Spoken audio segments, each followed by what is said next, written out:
So it's finally time, as after 9 car launches and a Haas social media post, we were ready for round 1 of the 2023 F1 season, beginning the year under the lights at the Bahrain International Circuit for this year's Bahrain Grand Prix, a race that after the last few seasons is one that you don't actually want to be winning, given how the person on the top step of the podium for round 1 always ends up second best come the end of the year.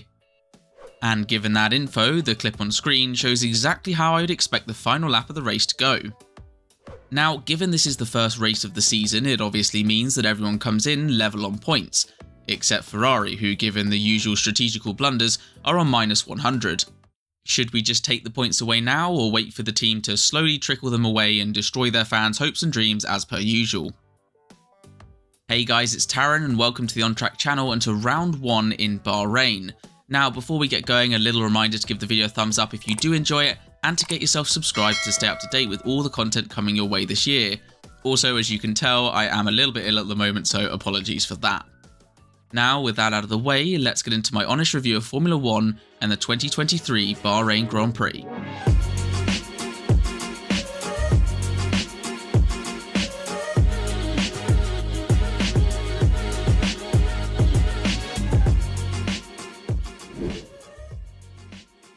Into the build-up before the weekend, and the big talking point was of course pre-season testing. Over at Red Bull, when they seemed to look the clear front runner, followed up by Ferrari. One team not looking so great though was McLaren, as with seemingly a lack of downforce, a lack of pace, a lack of mileage, and a lack of properly functioning brakes, you could honestly be questioning why they bothered turning up to testing at all. Pretty sure Oscar Piastri will be regretting his team switch right about now. Over in green, and 95% of the F1 world was hyping up Aston Martin. Not sure how much of the hype was because of the car being fast, or it just looking fast as Lance Stroll wasn't driving it, the Canadian missing testing due to a cycling accident just 2 weeks before. As it turns out though, he would be back in for the first race weekend, taking his first laps from FP1 onwards. So yeah, all that Aston hype can definitely now be trashed given the team is back to basically only having one driver.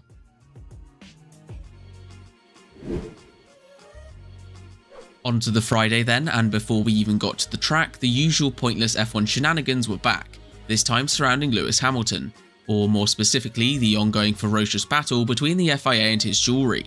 But with the governing body making an exemption, we could finally get to the first official race weekend session of the season. Starting in Papaya with a little snap of oversteer for McLaren rookie Oscar Piastri, at least it's just a small wobble for him and not a complete catastrophe like the rest of McLaren this year. Over at Aston Martin, and there were issues for Lance Stroll, as the Canadian was still learning how to drive. This year's car, that is, and from his own garage, as his green machine was still stuck inside for the first half an hour of the session before finally getting going. Over at Ferrari, and it was Carlos Sainz to provide the first heart-in-mouth moment of the season, going a full 360 and his number 55 car becoming the year's first Beyblade. I guess pointlessly spinning round is just something that red things tend to do.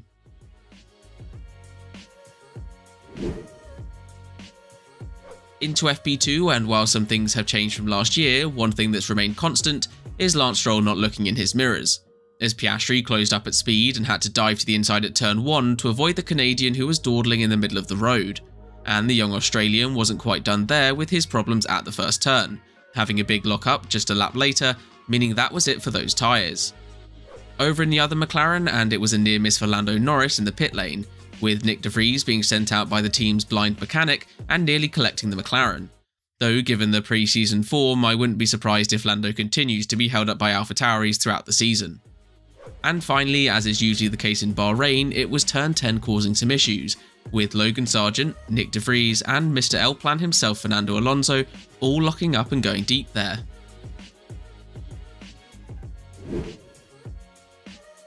Now that was it for Friday's on-track action, but off it we had the case of Lance Stroll and getting out of his car, or more accurately, not getting out of his car, as he had to be helped out given his wrist injuries and wasn't quite able to extract himself easily on his own. I know Papa Stroll is desperate to see his son in a race-winning car, but at some point you really have to draw the line. Onto the action, and initially eyes are on Mercedes, with Hamilton on the low downforce rear wing and Russell on the high downforce one, the team still not fully understanding how best to set up their car just a few hours before qualifying. Sounds like 2022 all over again. Come the end of the session though, and Team Carbon Fiber slotted into P4 and P6, behind the Red Bulls of Sergio Perez in third and Max Verstappen in second, who were all behind the potential pole sitter Fernando Alonso, with the Spaniard finally looking like he'd made the right career move at the right time.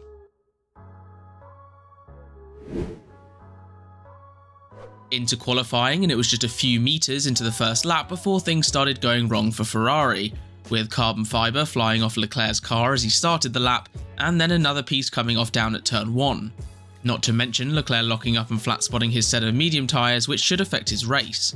This debris brought out the red flag, so 5 minutes later, we tried again, with fast laps from the Ferraris and the Red Bulls and the Mercedes and the Aston Martins, and not so fast laps from Oscar Piastri and Nick de Vries, the only 2 drivers over a second away from P1. Eliminated along with Magnussen and Gasly, with Lando Norris through by the skin of his teeth after setting an identical time to Logan Sargent. Into Q2, and we had the same cars near the top: Red Bull, Ferrari, Mercedes, and Fernando Alonso, with Lance Stroll down in the drop zone after the first runs. Someone else in the drop zone was Alex Albon, but with a car that has the turning circle of a cruise ship, he ran wide and was out. Joining the Williams driver was both Alfa Romeos in 12th and 13th, because over the last season and this season, they're really making the term mediocre their team brand. On to the last runs, and with the final lap of the session, Lance Stroll and his one combined wrist were through into Q3, knocking out Lando Norris, who had to settle for P11, though given how bad it was looking at testing, I think he'll probably take that. Into Q3, and after the first runs, it was Max Verstappen onto provisional pole, with Charles Leclerc slotting into P2 just a 10th behind the Red Bull, teammates Perez and Sainz filling up behind to complete the Red Bull and Ferrari rainbow. Next up were the eyebrows in the Aston Martin as Fernando Alonso slotted his car into 4th, which became P5 at the end of the session. Still, better than the Mercedes pair, who despite now having a car that didn't porpoise and one that didn't have any paint, could still only manage P6 and P7. On to the final runs then, except for one small, tiny problem: that there basically weren't any, as only the Red Bulls and Sainz were out on track to give us some times at the end of the session, with Sainz putting his Ferrari in P4, leaving the Scuderia locking out the second row, behind the Red Bulls who locked out the front row, meaning our anticipation for 4 teams competing for pole lasted just about half of qualifying.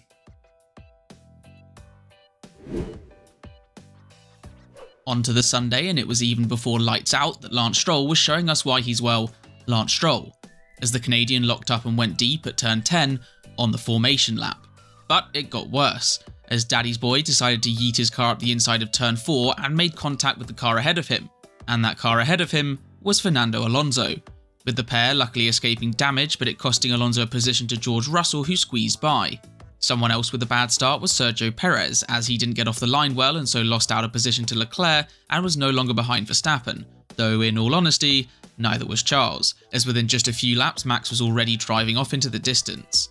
Unlike George Russell, who was a bit busy driving his car, well, not off into the distance, but off the track, locking up and going deep at turn 10, which made him vulnerable to the Aston Martin of Fernando Alonso behind.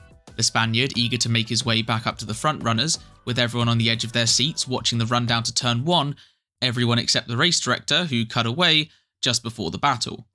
But we finally did get to see those two, with Alonso up the inside at turn 4 and Russell managing to hold it round the outside, before Fernando slowly inched ahead and took the place before the next complex of corners. While all this was going on, at the other end of the grid we had another close battle featuring McLaren. This was the battle for who could have the worst first race, with McLaren in the orange corner and Esteban Ocon in the pink corner.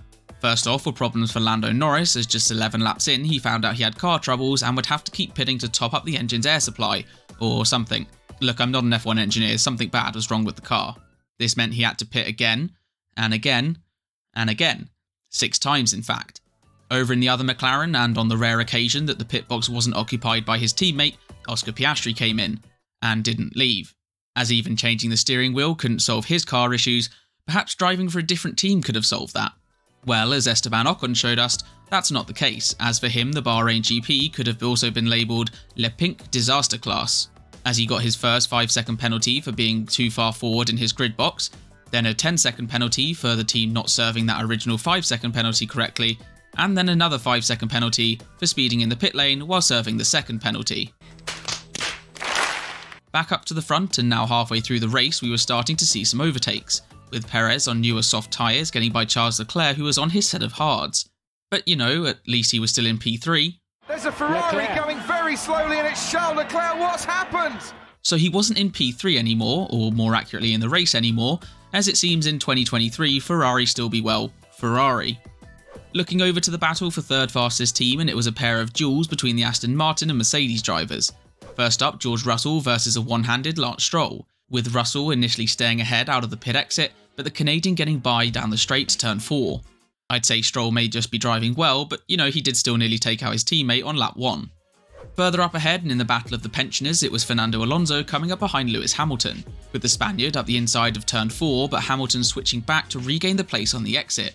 But we weren't done there, as Fernando centred up the inside of turn 10 to take the place once and for all in one of the best moves I've seen for quite some time.